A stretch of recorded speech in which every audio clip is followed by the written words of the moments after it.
Hello, this is Jessica Pettitt, and who do I have the pleasure of interviewing today? Jessica, what's up going on? It's me, Jesse, your old pal from California, who now lives in Connecticut. I know, I can't even wait. I'm so excited to have this conversation with you. And I like to do the full disclosure. So, yes, we are friends, but also we collaborate together on a number of different projects because one of the reasons I'm so excited to talk to you is that as a diversity, equity, and inclusion person, I think often what you are doing in corporate America and in your consulting or speaking business is DEI work and is also not diversity and equity and inclusion work. And I can't wait to talk about that and include you in the things. So thanks for playing with us today. Well, thank you for having me on your show. Absolutely. Okay, so for starting off with two big concept questions. So there's no wrong answer. They're just concepts that are rolling around, and I want to see how they land on you. So the first one is diversity dividend, which sometimes comes up around like bottom line. So what does diversity dividend mean to you, thinking about investment, action, and return? You know, that's actually a great question because in my line of work, I deal specifically with individuals that want to grow in their careers but don't know how to take that next step. And in corporate America, one of the few tangible diversity initiatives that we have are employee resource groups. Mm-hmm. And the employee resource group sometimes is controversial because it's viewed as segregation, is viewed as creating division. But I argue that's actually positioning a company to do better. And some executives have said, yes, they like employee resource groups. And for those that don't know, an employee resource group is like an affinity group. The Hispanics of a group get together and talk about their issues and how to grow within the company. African Americans, millennials, women, veterans. So you have all these subsections of what's viewed as maybe diversity. But at the end of the day, the dividend is how do you contribute to the company? Right. And then that becomes fuzzy because one argument can be employee retention because we have this inclusive environment where we welcome you just the way you are.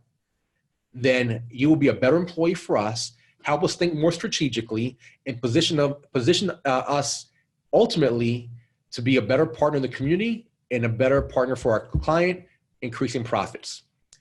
Or can we be a sounding board when it comes to marketing or other issues so that we as a company can be viewed as a community as someone who's genuine, who's contributing, and is viewed as an entity that people want to do business with. So that, at the end of the day, is how dividend is clumped in corporate America.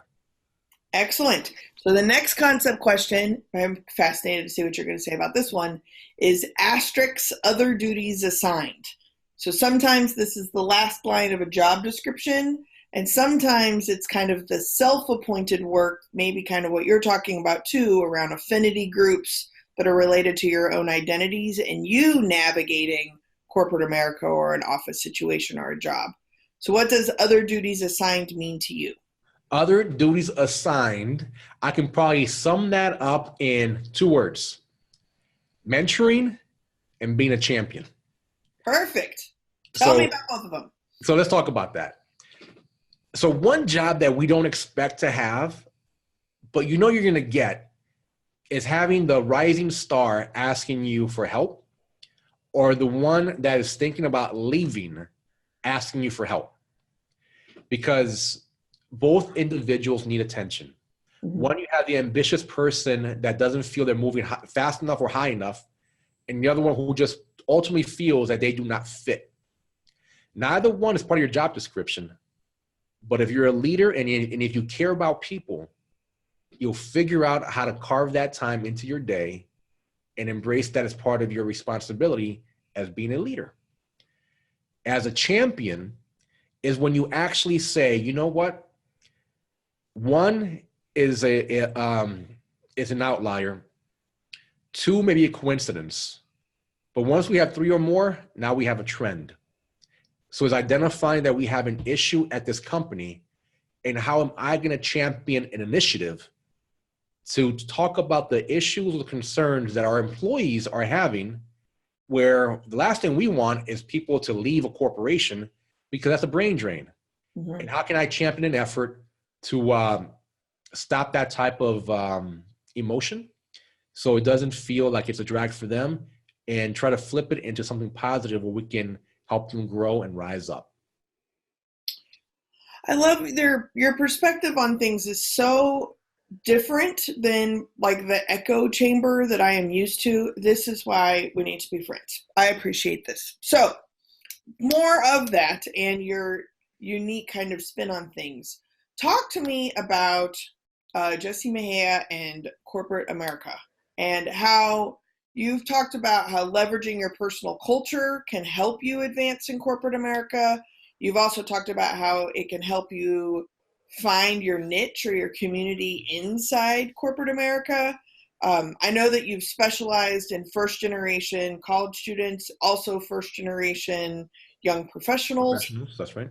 Tell me about you. Tell me about what it is that got you fired up about this kind of slant on what I would call diversity work that you didn't even know would be called diversity work. Correct. So in order to answer that question properly, I got to give you a little bit of a history, short history, condensed. So my road to corporate America is probably what many have experienced to an extent. My story starts as being a son of immigrant parents. So my parents came to this country, to California, from El Salvador. They were fleeing an environment that they did not want me to be raised in, and they felt good, bad, or indifferent. Something unknown in America is better than something that we know in El Salvador. Mm-hmm. So they made the trek and they came. But I've always had mentors, success coaches, and truly sponsors throughout every stage of my education and career to get me to a position where I was able to flourish in corporate America. And like most, or I should say not like many, my first job in corporate America was actually at a call center. And as you literally pick up customer service. That's the typical entry-level job.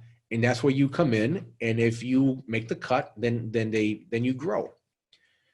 But how do you know how to make a cut? How do you know what skills to exhibit or leadership qualities to profile so that you get noticed? Mm-hmm. The truth is you don't. You don't unless someone tells you, or you just have a moral compass that says, I truly believe this is the right thing to do. Mm-hmm. So that's how my career started. And it started specifically with being mentored by individuals that just took a liking to you or took a liking to me. But not everyone has that little angel that just comes by, gives you a nugget, and then they just fly off. Some folks just get stuck picking up the telephone and don't know how to move from there. Mm-hmm. And that's where I felt that I had an opportunity to actually coach people how to get out of their comfort zone, raise their hand, volunteer for opportunities, display some leadership qualities, and ask the question, is there anything else I can do to contribute to the company? Mm-hmm.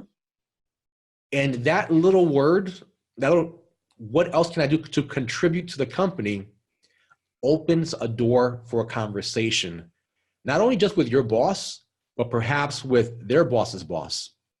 And next thing you know, you're on the radar. Mm-hmm. And that's how I've coached folks. That's why I am so adamant about how to find success in corporate America, because it is not a terrible place to be.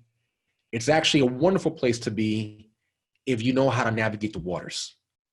And that is the niche I've buried myself in. I think one of the most congruent thing about who you are as a person and the work that you do is that overlap of being a contribution back and a moral compass. And what's interesting is, I think we're probably 30 interviews in, and those two things have not even come up yet.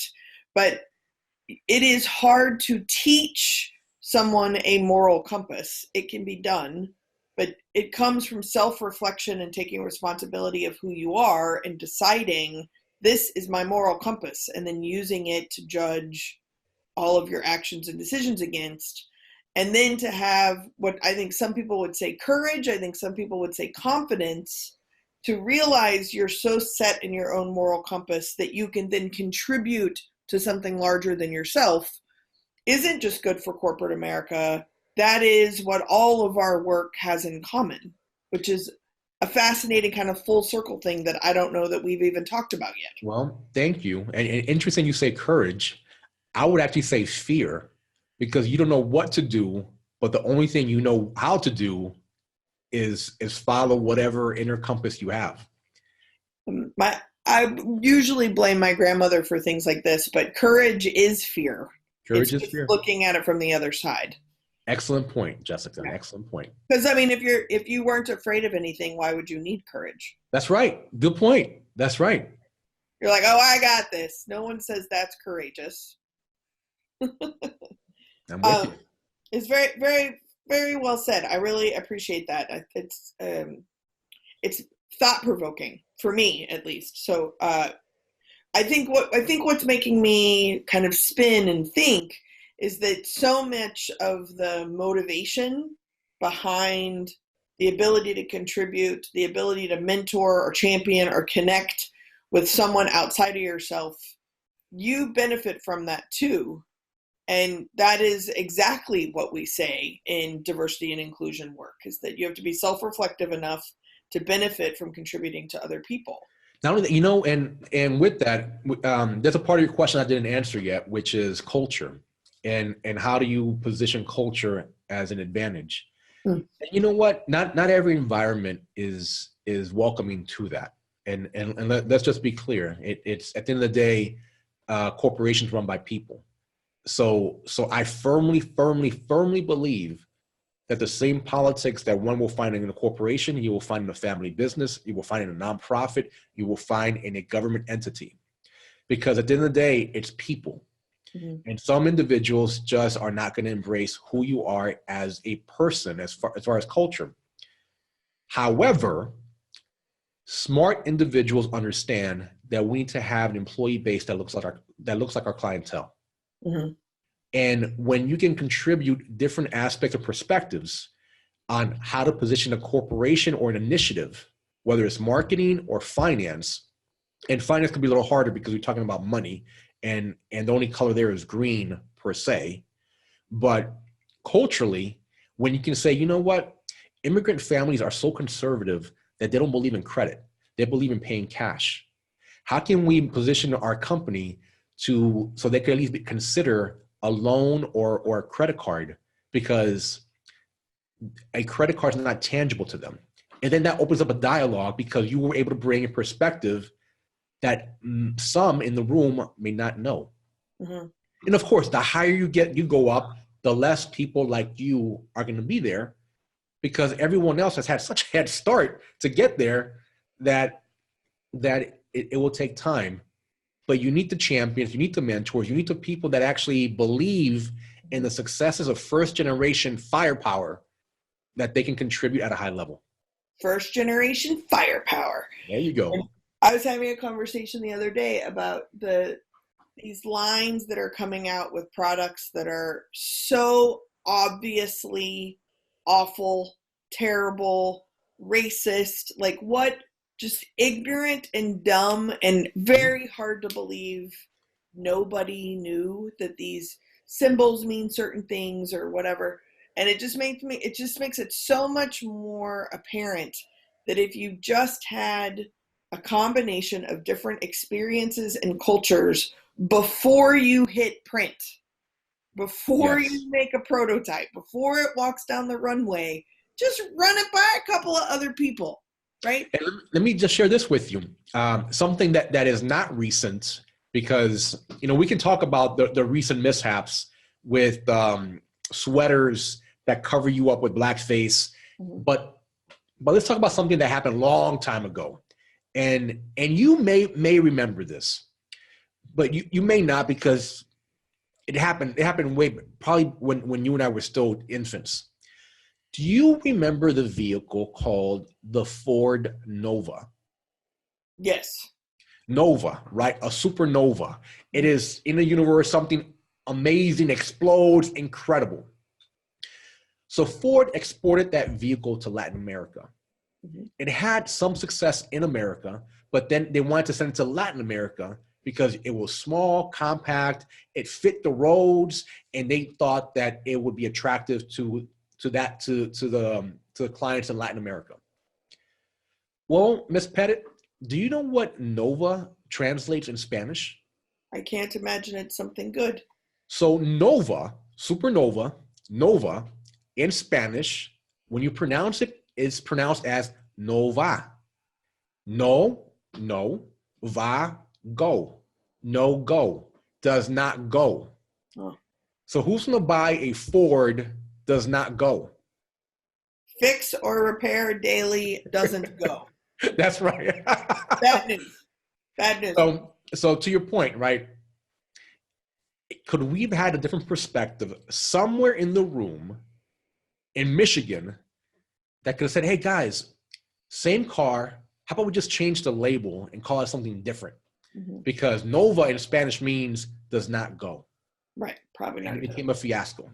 Right, such a great example though. Okay, are you ready for my 2 favorite questions? Yes, please. Number 1, what is something you have changed your mind about lately? Well, it's interesting because I can take this at so many different levels, but I think the one I changed my mind about more is actually putting a better spin or better understanding on something we spoke about earlier, which is self-reflection. Mm-hmm. And I say that because I think we're all susceptible to complacency.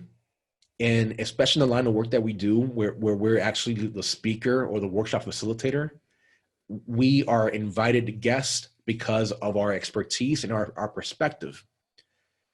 But I find myself that sometimes I need to reassess my thinking more often than what I was allowing myself to do. Because I felt that, I got this, right? I got this. And then I realized, no, you know what? I could probably do better. And recently, about 6 months ago, I said, I need to figure out how to perform at an even higher level. Every time I feel, it's like a rule I have, when I feel like, I got this, but it has to come with a, it can't just be like, I've got this, because usually that's defensive, but I got this is a shutdown of any kind of self-reflection. So as soon as that happens, I'm like, aha, homework. So yeah, that's right, homework. Awesome. What do you absolutely know? Oh, I know my ambition. I know my drive, but I know that I don't know where everyone else, I know enough to recognize I don't know everyone's story. Mm-hmm. And that's interesting because in this climate, this political climate that we're living under, it's very easy for me as a first generation son of immigrants who has found a level of career success to dismiss anyone that comes off harsh or intolerant. Mm-hmm. Until I actually asked, why do you act so ugly? And then they say, I'm not acting ugly. And then you hear their story. Mm-hmm. And then if you believe in your moral compass, you can't help but have a little bit of compassion to why they feel so strongly the way they do. Yeah. I say that our lives have taught us how to be. And if we can believe that is true for ourselves, the hard work is believing it's true for someone else. Oh, yeah, that's nice. Oh, was that a grandma thing or was that you? That's a Jessica Pettitt. I love it. Trademark it. Hashtag. Okay, now we're going into the lightning round. So you picked 3 random numbers from my icebreaker cards. First one is number 19. What is your favorite quote or inspirational message that you live by? My favorite quote and inspirational message is actually what I chose to title my book, Rise Up Mi Gente. So rise up my people. And not in the sense of civil unrest, but more in the sense of we got this, so we can move forward. Each other. Let's keep on going. Yeah, excellent. Okay, number 4. Name the group where you felt the most happiest, most integrated, and most accepted. There are many, but the most will probably be my fraternity, because that was a safe spot, a safe zone. Mm-hmm. And I can tell you that I have found ways to make friends almost anywhere. And the reason for that is because sometimes when you're the outsider, you have two choices: either stay on the outside or find a way to be on the inside. Mm-hmm. And that's a skill set that comes almost as survival. And again, right, so I grew up in California. I live on the East Coast, but I went to high school in New Hampshire. And coming from immigrant parents to New Hampshire, culture shock. You either stay in shock or you learn how to eat bagels and cream cheese. And thrive. That's right. Okay, perfect. And that describes you perfectly. If you were given $6,000 to plan your next vacation, where would you go and what would you do? $6,000. If I was given $6,000 to plan my next vacation, I'll probably take my daughters to Egypt. That is where my wife and I had our honeymoon. Oh, nice. And we always said, you know what? We need to bring our daughters here one day so they can actually see the world civilization and how this happened. And I'll probably just do that. That's incredible. That's great. Jesse, if people wanted to get in touch with you, where would they do that? How would they do that? They can just go to my website, and it's called jessemejiaspeaks.com, and all the contact information is right there. Wonderful. Well, thank you very much for spending time with us. Every time I talk to you, I leave thinking about more stuff and asking more questions, and I really, really appreciate you being part of this little experiment I'm doing. Well, Jessica, I thank you for being the leader that you are, the champion that you are, and the fact that I consider you to be a friend and a role model. So thank you for inviting me to be part of your experiment. Friends forever. You got it.